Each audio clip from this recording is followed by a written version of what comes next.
Hey everybody, it's Dr. Will Cole. We're live here in our Functional Medicine Health Center where we see patients around the world via webcam and phone consultations and locally here in Pittsburgh, Pennsylvania.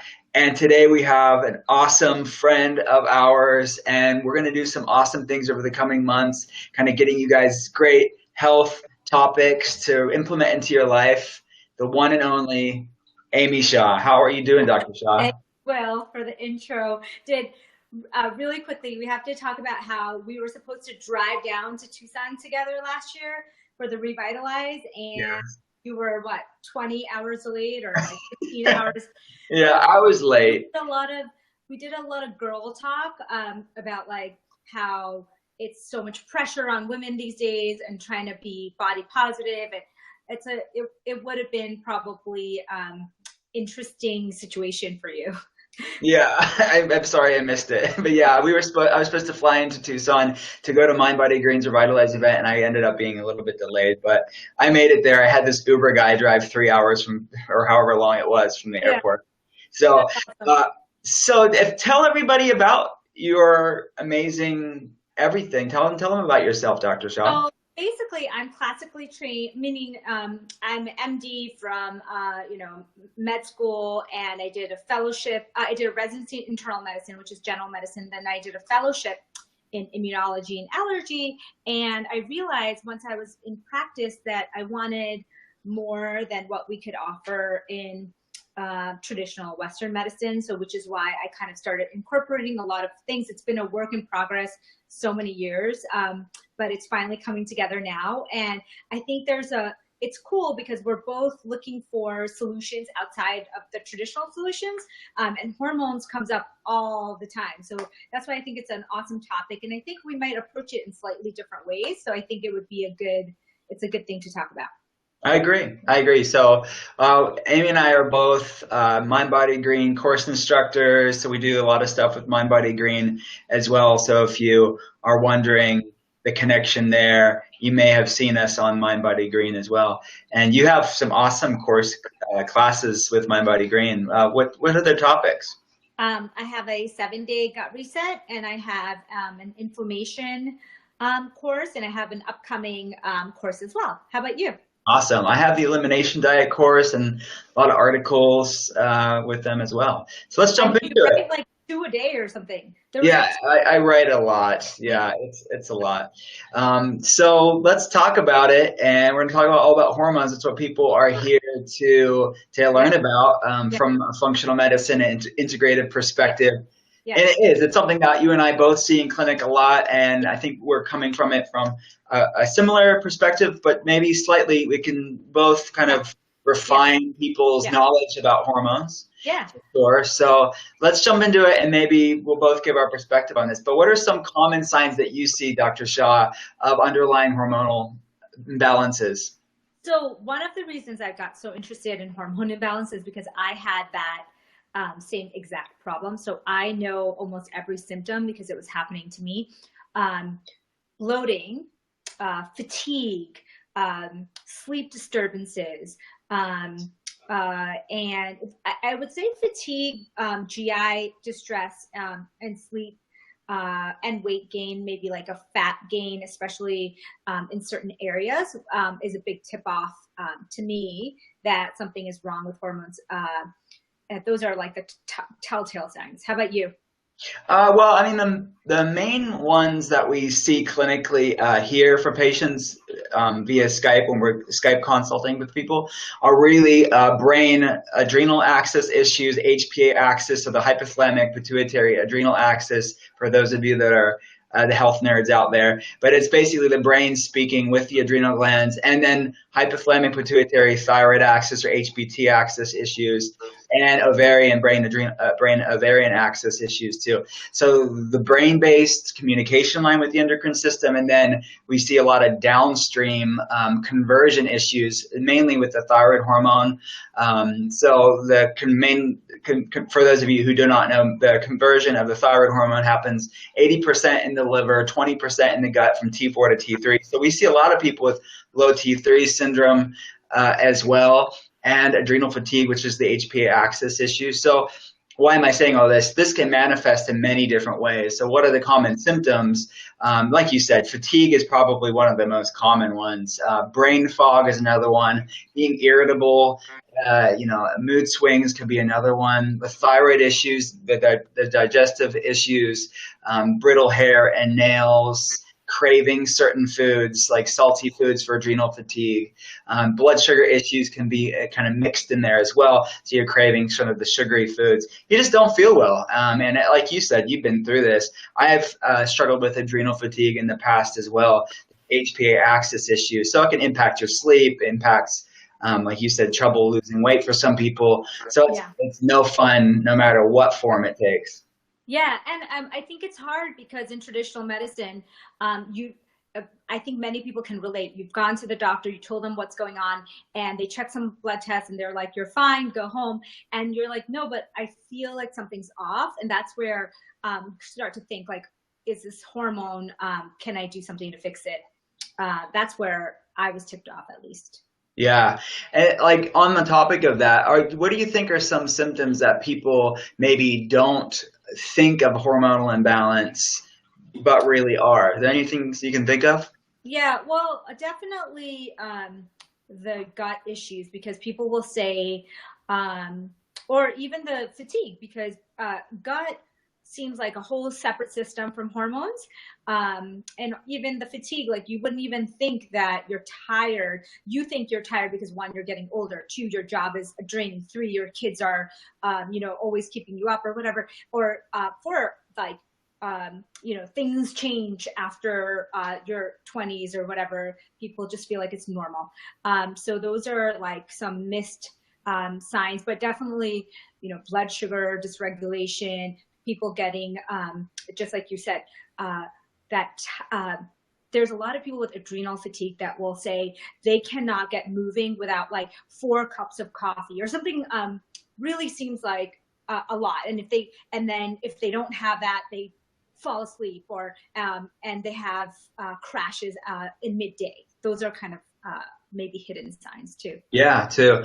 Yeah, some common ones that I see with the HPA axis, the adrenal fatigue type symptoms, is that afternoon slump, like almost, it's very common, ubiquitous to when you get the afternoon slump, you just like need to take a nap. And if you can't take a nap, you have to like be down in caffeine in the afternoon, like 2 to like 5 p.m. depending on the person.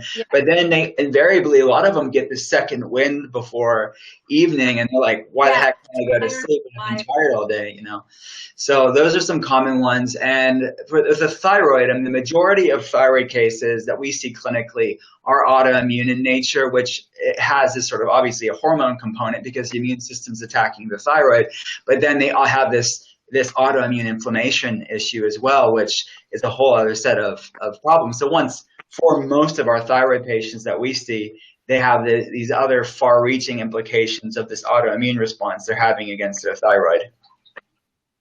So I'm going to ask you this, what are some labs that you recommend? Like if people are like, wow, what the heck, I want to find out if I have hormone problems. What are some labs that they can maybe talk to their doctor and ask for the labs? Yeah.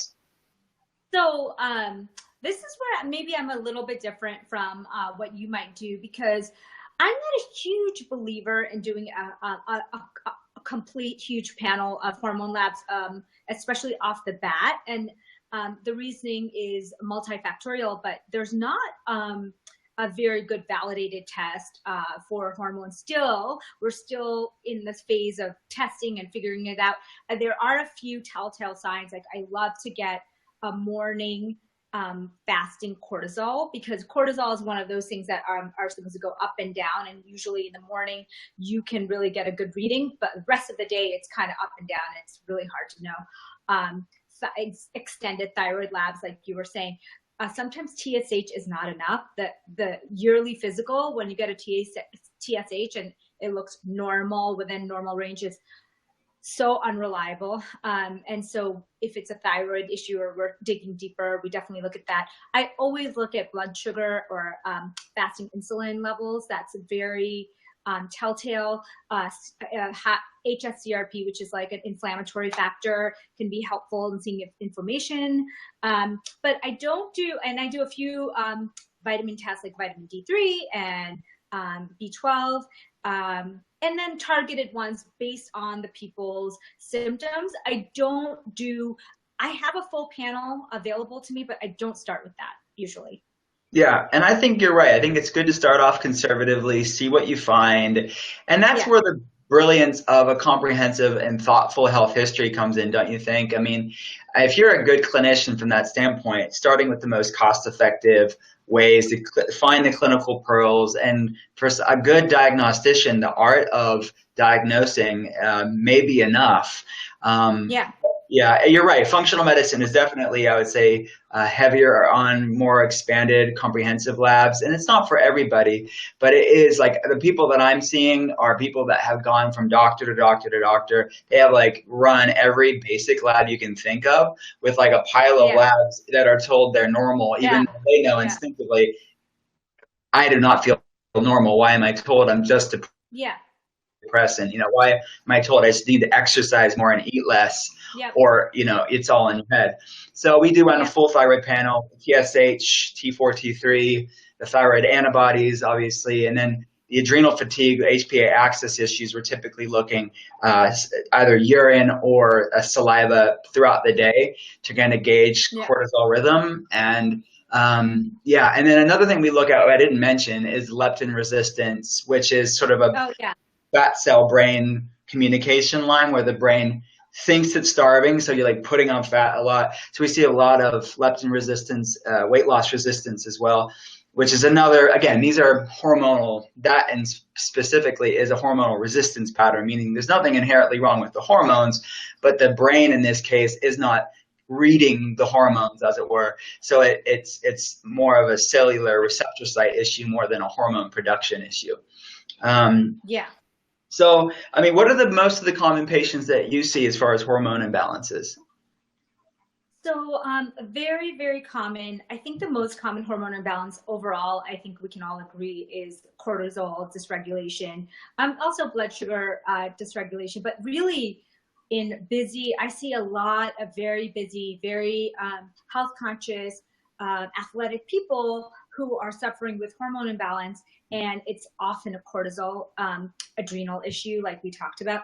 And that's like where I always look first, especially with a history that tells me that this might be an issue. I see that a lot in like chronic exercisers, athletes, and also like lots of women I see that have this issue as well. So that's probably the most common. What's the most common you see? I'd say HPA axis issues, definitely, thyroid issues, and insulin resistance kind of goes hand in hand with that leptin resistance. Super common. I mean, it's like statistically 50% of the United States is pre-diabetic or diabetic. I mean, that's kind of a remarkable statistic, and something that I see clinically true. I mean, people's A1Cs are not where they need to be. They're in the metabolic syndrome X, which is a hormonal resistance pattern. Markers are there well before they're diagnosed with diabetes, and they may never be diagnosed with diabetes, but they have this low-grade insulin resistance that's causing that blood sugar roller coaster, and they're like super hangry and irritable. And you're right that so many people think, oh, it's just normal, I'm just stressed or just getting older, and they realize that these things are not normal. They're just super common, and these are, in most cases, if not all of them, they're reversible, improvable, manageable things. So it's not something they have to settle for, right? Yeah, it's funny that you say the hangry thing. Hangry is like such a part of our culture, and we like joke about it, but it's not fun having that insulin and blood sugar spikes and valleys, and doesn't feel good, and it can be fixed. So that's like the good news. Absolutely. So now people have the labs ran, and I'm sure we can put like links to labs, like the labs you want to have to ask for. We'll put it in the comment section below. So if you want like to look at some lab ideas that we have, we'll put it in the comment section below, both Dr. Amy and me. So now the patient has the labs ran, or maybe they have them already. They have it from their doctor, functional medicine doctor, integrated doctor. What are some simple ways that you recommend for people with hormonal problems? I feel like I'm always, I've been saying this over and over again. Well, we usually talk about stress as being maybe the number one thing that I think people don't realize. Like they are very, very in tune with eating right, and maybe they cut out certain things out of their diet, but they might kind of put stress kind of under the rug. Like, they're waking up super early to work out, and they're going to work all day, and then they're coming home. So I feel like I'm saying this a lot more, is that portion, which, and I say to people, I say, you don't realize, but when you're fixing your stress, you're fixing a lot of other things. Like your digestion needs you to be in rest mode to actually have digestion. Otherwise, you're always in that sympathetic mode, which is kind of like your body thinks you're in danger or running away from danger. And it concentrates all the blood flow to your heart and to your big muscles and your brain so that you can run away from this animal, and you never really get a chance to repair and restore and digest. And so I talk about that. And then in the brain, there's a lots of things that can happen from meditation and yoga and going into that relaxation mood. Like, there's studies on dopamine and serotonin. So your brain feel good chemicals that help you with cravings, and they help you with mood, and they help you with happiness. Those actually can be replenished if you meditate or do yoga or do something that actually puts you into that parasympathetic mode. So I find myself talking about that a lot, of different strategies that people. It's so important. Sleep. And it's so underplayed too. It's so easy to underplay it, right? Because we're so focused on food, and in the world of wellness, we're so focused on food that you could be eating the best foods under the sun, but if you're stressed, I think we need to start seeing sleep. Instead of seeing sleep as this sort of luxury, we need to start seeing for what it is, and a necessity. And it's not something like, well, it'd be so nice to get a night's sleep. Well, it's like, no, you need to prioritize this. And if you're waiting for the perfect time to get good sleep, it's now. You're waiting for some perfect time in the future. You need to create healthy boundaries in your life so you get proper sleep, because you cannot have balanced hormones and therefore circadian rhythm if you start making proper sleep a necessity to your life. That's huge. And stress, it's major. You could be downing all the best foods in the world, but if you're filling your body full of stress, you're going to be counteracting your good, healthy food habits and all this good stuff. So someone just asked us here, Julie asked us, have you heard of idiopathic hypersomnia? Is that something that you see clinically at all, Julie? Idiopathic hypersomnia. So what she's saying in plain speak, that means that there's no cause for her excessive sleepiness. So what that means, is it Julie?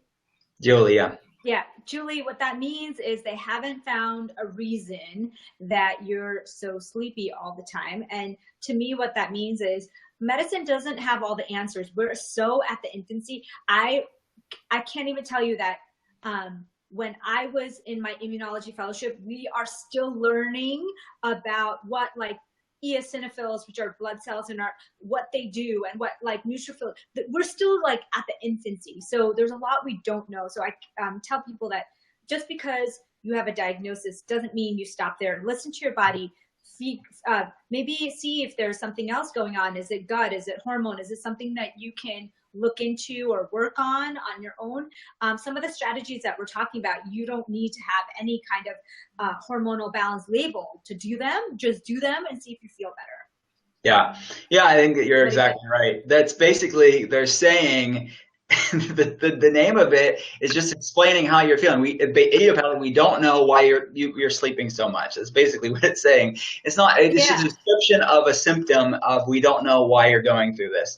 And that's the same with things like fibromyalgia or just any itis. It's just saying what is going on in the body. It's not explaining why. So HPA axis issues is a common one that we see with people that have sleep dysregulation. Autoimmune reactivity is definitely another one that we see driving inflammation, impacting brain function and circadian rhythm. Obviously, it's multifaceted as to what be causing the symptom. We see the symptom in functional medicine as a check engine light. What's going on underneath the hood can be different for different people and manifesting in different ways. Some other things that Julie did said something else. The sleep doctor said it is where a molecule in the body produces GABA. So yeah, so it could be a GABA pathway issue as well, for sure.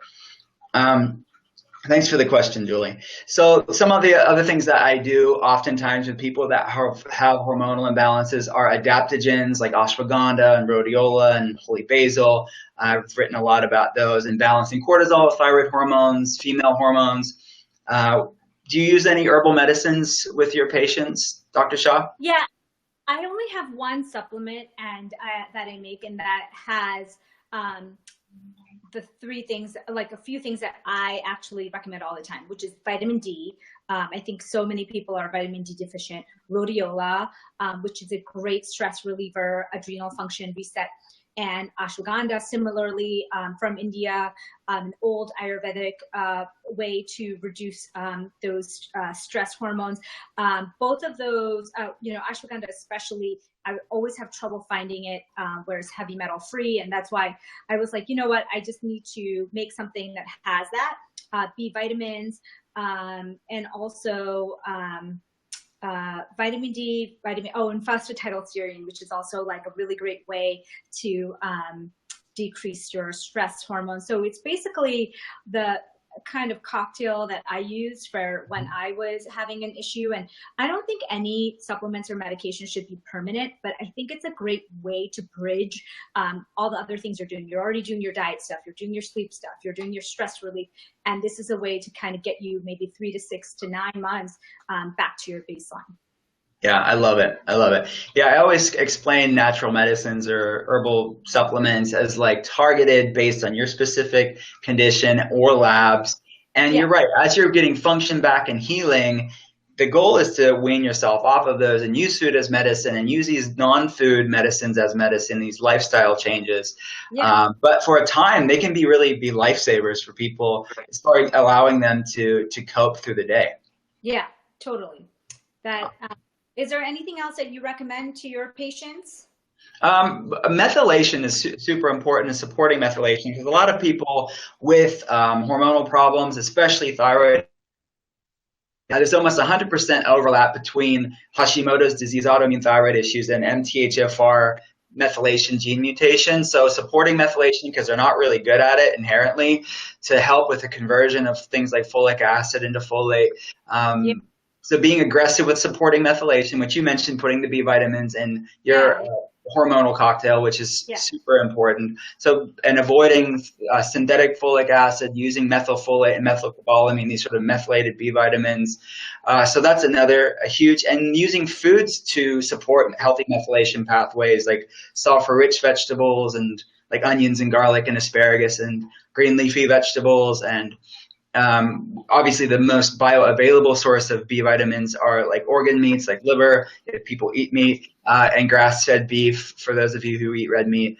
So those are some plant-based and non-plant-based forms to help methylation with your meals. Yeah, for sure. I also, especially if mood is an issue, cravings are an issue, I talk about tyrosine precursor. So, if you eat, just for everyone out there, if you eat certain foods that help the dopamine pathway, then you will get less cravings, you will have a better mood, you have dopamine is kind of like the addiction pathway. So people that have chronically low dopamine are always looking for hits of sugar or in the drug forms. And so what we want to do is we want to replenish that naturally through exercise, through good foods. Certain foods like almonds are really good for replenishing that tyrosine to get your dopamine levels up. So it depends on what symptoms we're trying to target, and we can do things with food based on that as well. Yeah, that's great. I mean, going with food wherever you can is my goal as well. It's like if you can get it through your meals, and let's start there, and then target things that we can't get through foods. Like who's going and like rummaging through the forest and finding ashwagandha. It's not really practical. Yeah. So then there's times for supplements as well where you can't go to the grocery store and buy, adaptogens, for example. Yeah. So awesome. This was a cool conversation. I hope everybody liked it. Is there anything else you wanted to add, Dr. Shah? No, that was great. We should do this again. Let us know if you guys want to do a different topic or want us to talk again sometime soon. Awesome. Yeah. So guys, we'll be looking at this throughout the week. Put your comments and questions in the comment section below, and we will be looking at it. Even if you're not watching this live, if you're watching this on replay, we'll be answering questions. We'll be looking at the answers. Yeah, and answering questions. Thanks, Will. Thanks, Dr. Shah. We'll see you soon.